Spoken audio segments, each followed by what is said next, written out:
All right, what's going on, guys? Vinland Saga, Episode 9, The Battle of London Bridge. Let's do it!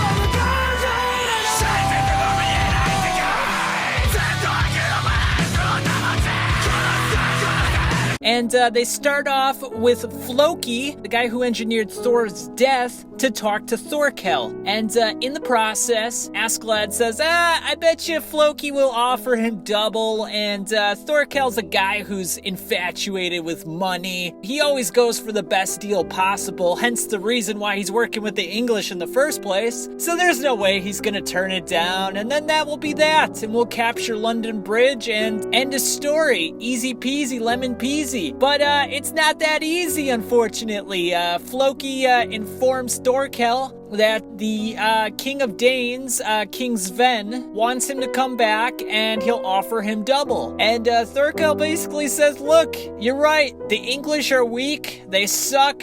They're not very strong or advanced in battle techniques. You know, we could do this pretty easily. And where would the fun in that be? So I'm gonna stay right where I am. I'm gonna beat your asses down to the ground. And we're gonna have ourselves a nice little bloodbath. Because, you know what? Fuck it. You know, let's just have some fun. We only live once. Let's do this shit. So he throws a frickin' giant stone the size of Montana at the Viking ship. And I know what you're thinking. If you've listened to my previous reviews, there was an episode in Dr. Stone where Taiju threw a stone up into the air and I was complaining on how unrealistic it was. And the stone that Thorkell was throwing was probably twice, if not 3 times bigger than the one that Taiju was throwing. So you would imagine that I would probably have a problem with this. And I would say yes and no. It's kind of a double-edged sword. Kind of have a problem with it, and I kind of don't have a problem with it. In one sense, Taiju was on a flat level surface, and he lunged this stone into the air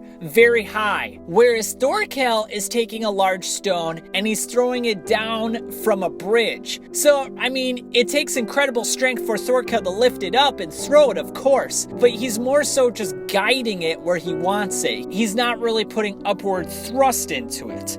So I feel like it's a little different in that regard. And if you've read any stories about some of these Yam Vikings, there were Yam Vikings who were massive in height and strength, and they were just these unbeatable warriors who were basically giants of their day. So I don't doubt that men like Thorkell existed. Now, do they stretch the limits on what's physically possible a little bit? Sure, I mean, we've already touched upon that when the Vikings were lifting the boats and running with them, and now this is another instance. And back in, what was it, episode 3 or 4, when Thors was fighting Askeladd's men, he was jumping from boat to boat incredibly high and long distances. That was a human impossibility that they were showcasing. So, I mean, they've demonstrated throughout the series that they're going to stretch the limits a little bit here and there, but for the most part, the emotional aspects of war are still going to be there. And you really see that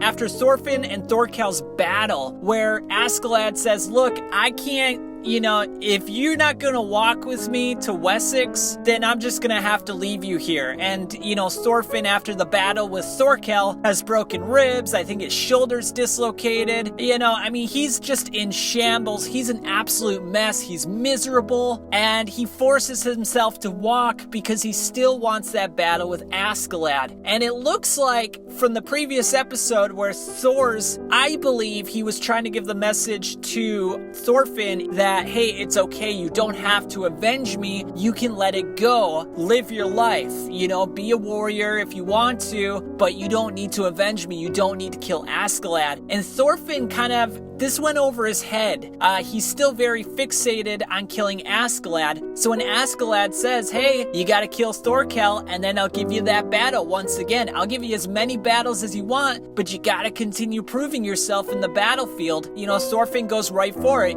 Even though Thorkell looks like he's twice his height, 3 times his strength, and has a lot more battle experience. And it was quite an impressive battle that Thorkell and Thorfinn had. I mean, I was on the edge of my seat fight from beginning to end. It was very impressive, and it was unique to see how Thorfinn was using different techniques to combat Thorkell's overall strength and height advantages. And he even managed to take 2 fingers off of him and stuck a knife right through the guy's hand. Now Thorkell, I'm betting the guy's on some kind of drugs. If you read a lot of these Viking legends, a lot of these berserkers were on, all sorts of drugs. They even showed it in a previous episode where Askeladd's right-hand man took that berserker mushroom and he went completely mad. So I wouldn't doubt if he was on some sort of opium or, psychedelic or something that just numbing some of the pain so that he could just continue to fight unabated and just go all out all the time. Because you would imagine that some of his nerve endings were just absolutely obliterated when that sword went through his hand. And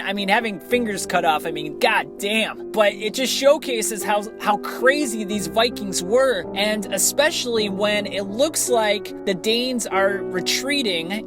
We know that they're going to use a force of 4,000 and Canute as the leader to still attack London Bridge. But Thorkell, from his vantage point, that the Danes are leaving, and he's freaking pissed about it because he's a warrior to the end, and that's what these Vikings predicated their lives on. They wanted to fight, and they wanted to prove themselves in battle constantly.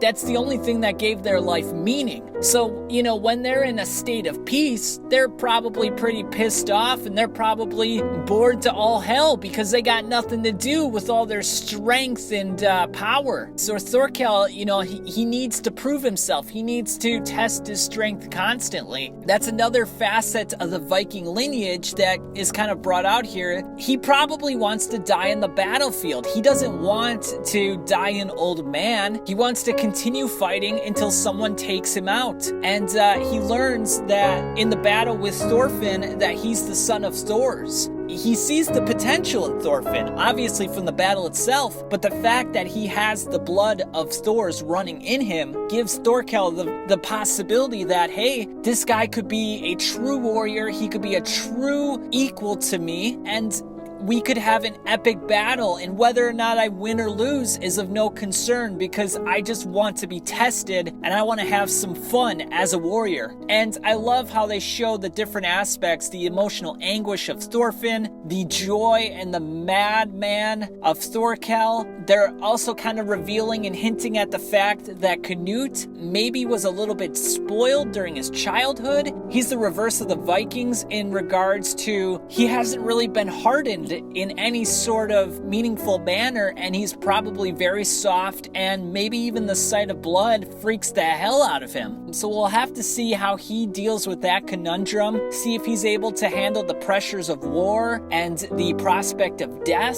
So it's very interesting. There were some unrealistic parts here and there, but I'd say for the most part this was another home run, another fantastic episode that just hits on all the right notes, and it just makes you want to watch the next episode that much more.